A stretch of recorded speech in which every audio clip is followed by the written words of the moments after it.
Hello दोस्तों। तो आज हम पढ़ेंगे एसपीडी का पेज नंबर 20 जिसमें हम कवर करेंगे पंचायती राज व्यवस्था के बारे में पढ़ेंगे। तो शुरू करते हैं।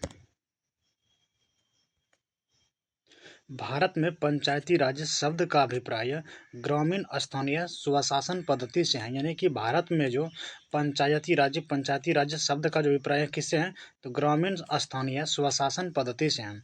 1882 में लॉर्ड रिपन ने सर्वप्रथम स्थानीय स्वशासन व्यवस्था का सुझाव दिया था। यानी कि लॉर्ड रिपन ने जो सर्वप्रथम स्थानीय स्वशासन व्यवस्था का सुझाव दिया था, तो लॉर्ड रिपन ने कब दिया था तो 1882 में लॉर्ड रिपन ने जो सर्वप्रथम स्थानीय स्वशासन व्यवस्था का सुझाव दिया था। लॉर्ड रिपन को स्थानीय स्वशासन का जनक या पिता कहा जाता है। यानी कि स्थानीय स्वशासन का जनक या पिता किसको कहा जाता है तो लॉर्ड रिपन को कहा जाता है। लॉर्ड रिपन को कहा जाता है। स्थानीय स्वशासन को लोकतंत्र की पाठशाला लॉर्ड ब्राइस ने कहा था। लॉर्ड ब्राइस ने कहा था। नहीं, स्थानीय स्वशासन को जो है लोकतंत्र की पाठशाला किसने कहा था तो लॉर्ड्स ब्राइस ने कहा था। लॉर्ड्स ब्राइस ने कहा था। भारत में पंचायती राज व्यवस्था यानी पूर्व सोवियत संघ से प्रेरित है। भारत में जो पंचायती राज व्यवस्था है किससे संबंधित है कि पूर्व सोवियत संघ से प्रेरित है। ठीक है। पंचायती राज लोकतांत्रिक विकेंद्रीकरण पर आधारित है। पंचायती राज किस पर है तो पंचायती राज लोकतांत्रिक विकेंद्रीकरण पर आधारित है, जिसका मुख्य उद्देश्य जनता को प्रशासन में भागीदारी योग्य बनाना। लोकतंत्रात्मक विकेंद्रीकरण का सुझाव बलवंत राय मेहता द्वारा दिया गया था। यानी कि लोकतांत्रिक विकेंद्रीकरण का सुझाव जो है बलवंत राय मेहता द्वारा दिया गया था। भारत में ग्रामीण जनता के स्तर में वृद्धि के लिए के.एम. मुंशी समिति के सिफारिश पर 2 अक्टूबर 1952 को सामुदायिक विकास कार्यक्रम शुरू किया गया था। यानी कि भारत में जो है ग्रामीण जनता के स्तर में वृद्धि के लिए के.एम. मुंशी समिति के सिफारिश पर 2 अक्टूबर 1952 को सामुदायिक विकास कार्यक्रम शुरू किया गया था। ठीक है।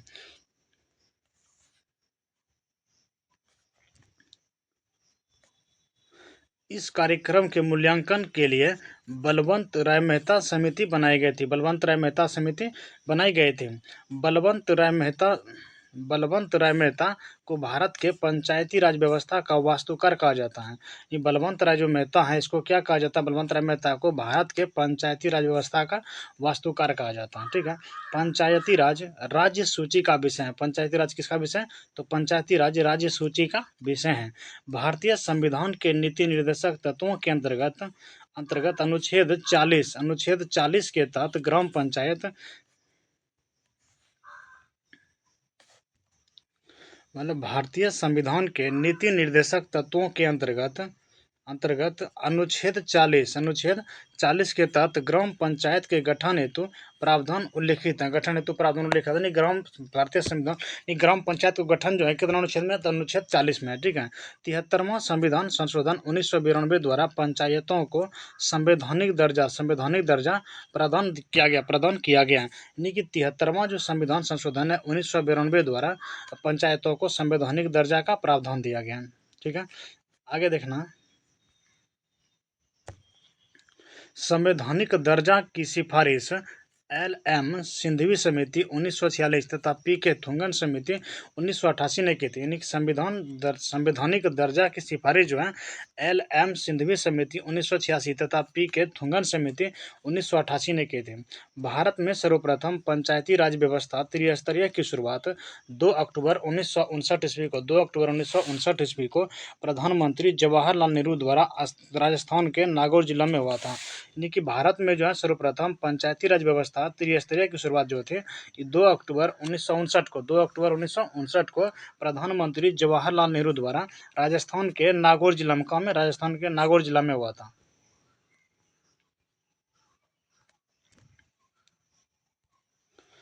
आंध्र प्रदेश दूसरा राज्य है जहां 11 अक्टूबर 1959 को पंचायती राज व्यवस्था यानी कि महबूबनगर जिले के सादनगर विकास खंड में लागू हुआ था। यानी कि आंध्र प्रदेश जो है दूसरा राज्य है जहाँ 11 अक्टूबर 1959 को पंचायती राज व्यवस्था महबूबनगर जिले के सादनगर विकास खंड में लागू हुआ था। सबसे पहले कहाँ था? राजस्थान के नागौर में, उसके बाद कहाँ? आंध्र प्रदेश में। ठीक है। 73वां संविधान संशोधन 1992 द्वारा संविधान के भाग 9 के अंतर्गत अनुच्छेद 243 के क से 9 तथा 11वीं अनुसूची के तहत पंचायती राज की व्यवस्था की गई। पंचायती राज की व्यवस्था की गई। नहीं कि 73वां संविधान संशोधन 1992 द्वारा संविधान के भाग 9 के अंतर्गत अनुच्छेद 243 के क से 9 तक 11वीं अनुसूची के तहत पंचायती राज की व्यवस्था की गई। पंचायती राज की व्यवस्था की गई। 11वीं अनुसूची में कुल 29 विषयों यानी कार्य क्षेत्र का उल्लेख है जिस पर पंचायतों को विविध बनाने की मतलब कि विधि बनाने की शक्ति प्रदान की है। यानी कि 11वीं अनुसूची में जो है कुल कितना विषय है? तो 29 विषय हैं जो कार्य क्षेत्र है उल्लेख पर हैं जिन पर पंचायतों को विधि बनाने की शक्ति कितना में? 11वीं अनुसूची में। 73वां संविधान संशोधन अधिनियम पंचायती राज अधिनियम 24 अप्रैल 1993 को पूरे देश में लागू हुआ। इसीलिए 24 अप्रैल को पंचायत दिवस के रूप में मनाया जाता है। यानी कि 73वां संविधान संशोधन अधिनियम जो है पंचायती राज अधिनियम 24 अप्रैल 1993 को पूरे देश में लागू हुआ। इसीलिए 24 अप्रैल को पंचायत दिवस मनाया जाता है। 24 अप्रैल को कौन सा दिवस मनाया जाता है? तो 24 अप्रैल को पंचायत दिवस मनाया जाता है। 73वां संविधान संशोधन के बाद पंचायत चुनाव कराने वाला पहला राज्य मध्य प्रदेश है। 73वां संविधान संशोधन के बाद पंचायत चुनाव कराने वाला पहला राज्य कौन सा है? तो चुनाव का अगर कराने का बात करेगा तो पहला राज्य कौन सा हो जाएगा? मध्य प्रदेश हो जाएगा। वर्तमान में भारत में पंचायती राज व्यवस्था की संरचना त्रिस्तरीय है। वर्तमान में जो भारत में पंचायती राज व्यवस्था की स्थापना कौन सी है? त्रिस्तरीय है। त्रिस्तरीय पंचायती राज की सिफारिश बलवंत राय मेहता 1957 ने की थी। त्रिस्तरीय पंचायत राज की सिफारिश किसने की थी? तो बलवंत राय मेहता समिति ने 1957 में की थी। पंचायती राज व्यवस्था की 3 स्तरीय प्रणाली के अंतर्गत ग्राम स्तर पर ग्राम पंचायत, प्रखंड स्तर पर पंचायत समिति और जिला स्तर पर जिला परिषद आती हैं। यानी पंचायत जो है पंचायती राज व्यवस्था के 3 जो स्तरीय हैं कौन कौन है? तो ग्राम स्तर पर अगर बात करेगा तो ग्राम पंचायत हो जाएगा और प्रखंड स्तर पर पंचायत समिति हो जाएगा और जिला स्तर पर कौन सा होगा? जिला परिषद आ जाएगा। ठीक है। तो सभी पंचायतों का कार्यकाल 5 वर्ष निर्धारित किया गया है जिसका चुनाव कराने हेतु निर्णय राज्य सरकार द्वारा लिया जाता है। यानी कि सभी पंचायतों को जो है कार्यकाल कितने वर्षों के लिए दिया है? तो 5 वर्ष के लिए निर्धारित किया गया है जिसका चुनाव कराने का निर्णय कौन लेता है? तो राज्य सरकार लेता है।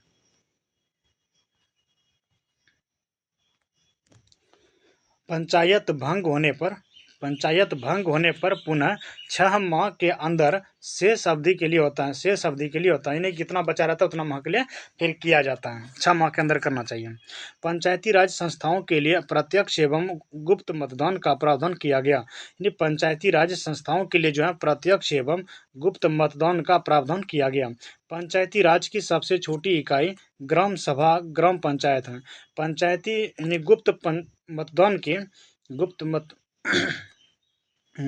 पंचायत राज की सबसे छोटी इकाई जो है वो ग्राम सभा है, ग्राम पंचायत है। ठीक है। आगे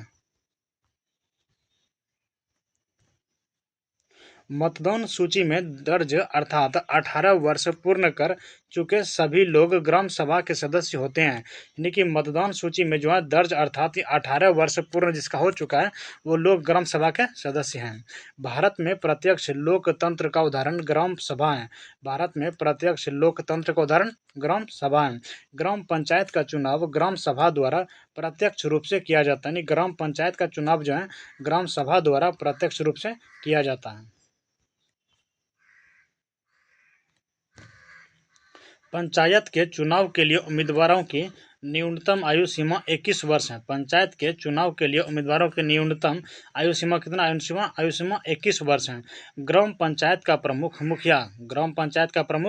मुखिया तथा सरकारी पदाधिकारी पंचायत सेवक। सरकारी पदाधिकारी कौन होता है?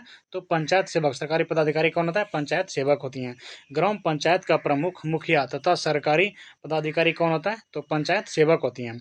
ग्राम सभा का बैठक सरपंच बुलाता है। ग्राम सभा का बैठक कौन बुलाता है? तो ग्राम सभा का बैठक सरपंच बुलाता है। सरपंच को उसके कार्यकाल के 2 वर्ष बाद 2/3 बहुमत द्वारा हटाया जा सकता है। लेकिन सरपंच को जो है उसके कार्यकाल के 2 वर्ष बाद 2/3 बहुमत द्वारा हटाया जा सकता है। सरपंच हेतु जमानत राशि 200 रुपया तय की गई है। सरपंच हेतु जमानत राशि किसने तय की? क्या? तो सरपंच हेतु जमानत राशि जो है 200 रुपया तय की गई है। वैध मत का 1/6 भाग प्राप्त करने में असफल व्यक्ति को जमानत राशि जब्त की जाती है। यानी कि वैध मत जितना है उसका अगर 1/6 मत अगर आपको प्राप्त नहीं हुआ तो आपका जो राशि जमा था वो जब्त हो जाएगा। ठीक है। आगे, ग्राम पंचायत के आय का स्रोत मेला एवं बाजार कर है। ग्राम पंचायत के आय का स्रोत क्या है? मेला एवं बाजार कर है। पंचायती व्यवस्था के अंतर्गत अनुच्छेद 243 के घ के तहत महिलाओं के लिए 1/3 यानी 33% आरक्षण की व्यवस्था है। 33% आरक्षण की व्यवस्था यानी कि पंचायती राज के अंतर्गत जो अनुच्छेद जो है 243 का घ के तहत महिलाओं के लिए 1/3 यानी 33% आरक्षण की व्यवस्था है। ठीक है। तो अगस्त 2009 में जो है पंचायती राज में महिलाओं के लिए 50% आरक्षण को कैबिनेट ने मंजूरी दी है। ठीक है। ग्राम पंचायत में सदस्यों की संख्या 10 या अधिकतम 20 होती है। ग्राम पंचायत में जो है सदस्यों की संख्या कितनी होती है? सदस्यों की संख्या 10 या तो अधिकतम कितनी? अधिकतम 20 हो सकती है। ग्राम पंचायत का गठन 1000 से अधिक आबादी वाले गांवों में किया जाता है। ग्राम पंचायत का गठन जो किया जाता है 1000 से अधिक आबादी वाले गांवों में किया जाता है। ठीक है। ब्लॉक यानी कि खंड स्तर पर पंचायत समिति एक प्रशासनिक प्राधिकरण है। यानी कि ब्लॉक यानी खंड स्तर पर जो पंचायत समिति एक प्रशासनिक प्राधिकरण है। पंचायत समिति ग्राम पंचायत एवं जिला के मध्य संपर्क स्थापित करता है। पंचायत समिति जो होती हैं वो ग्राम पंचायत के एवं जिला के मध्य संपर्क स्थापित करती हैं। पंचायत समिति के प्रमुख विभिन्न राज्यों में प्रमुख, चेयरमैन, प्रधान आदि कहलाता है। यानी पंचायत समिति के प्रमुख जो होता है विभिन्न राज्यों में प्रमुख, कहीं प्रमुख कहा जाता है, कहीं चेयरमैन कहा जाता है और कहीं प्रधान आदि कहलाता है। पंचायत समिति का सचिव प्रखंड विकास पदाधिकारी यानी कि बीडीओ होती हैं। पंचायत समिति का सचिव जो होती हैं कौन होता है? तो प्रखंड विकास पदाधिकारी यानी कि बीडीओ होता है। ब्लॉक और जिला स्तर पर अध्यक्षों का निर्वाचन अप्रत्यक्ष रूप से होता है। ब्लॉक और जिला स्तर पर अध्यक्षों का निर्वाचन कैसे होता है? तो अप्रत्यक्ष रूप से होता है।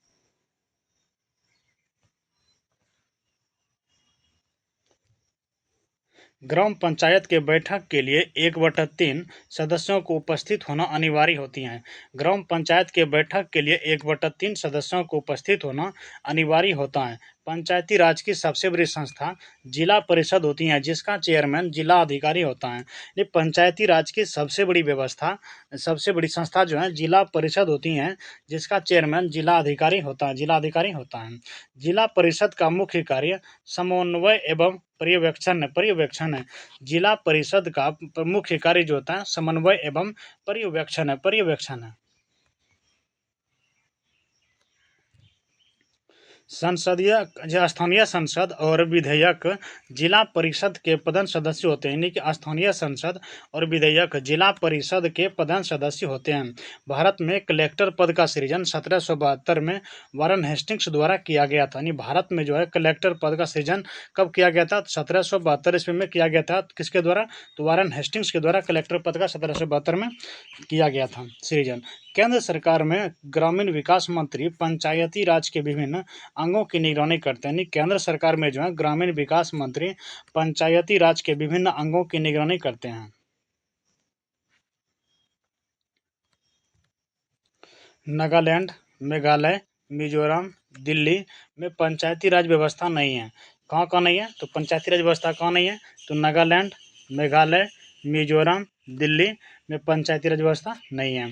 पंचायती राज संस्थाएं अपनी निधि हेतु सरकारी अनुदान पर निर्भर करती हैं। यानी पंचायती राज संस्थाएं जो है अपने निधि हेतु सरकारी अनुदान पर निर्भर करती हैं। पंचायत स्तर पर राज्य सरकार का प्रतिनिधित्व ग्राम सेवक करता है। पंचायत स्तर पर राज्य सरकार का प्रतिनिधित्व कौन करता है? तो ग्राम सेवक करता है, ग्राम सेवक करता है। पंचायती राज व्यवस्था के अंतर्गत द्विस्तरीय संरचना का सुझाव अशोक मेहता समिति 1977 ने दिया था। कि पंचायती राज व्यवस्था के अंतर्गत द्विस्तरीय संरचना का सुझाव अशोक मेहता समिति 1977 ने दिया था। अशोक मेहता समिति 1977 ने दिया था। द्विस्तरीय प्रणाली के अंतर्गत ग्राम स्तर पर मंडल पंचायत तथा जिला स्तर पर जिला परिषद शामिल होते हैं। यानी कि द्विस्तरीय प्रणाली के अंतर्गत ग्राम स्तर पर मंडल पंचायत तथा जिला स्तर पर जिला परिषद शामिल होते हैं।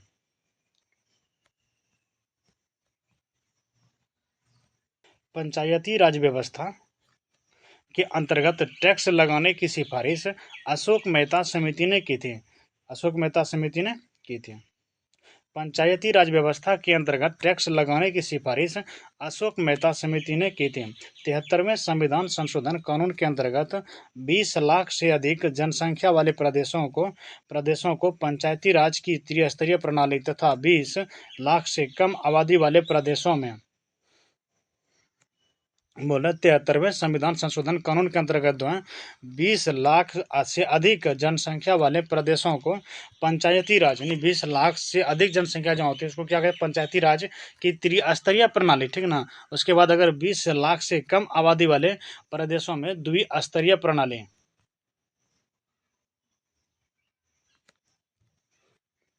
द्विस्तरीय प्रणाली लागू करने की बात कही गई है। यह अगर 20 लाख से अधिक होगा त्रिस्तरीय और अगर 20 लाख से कम होगा तो द्विस्तरीय।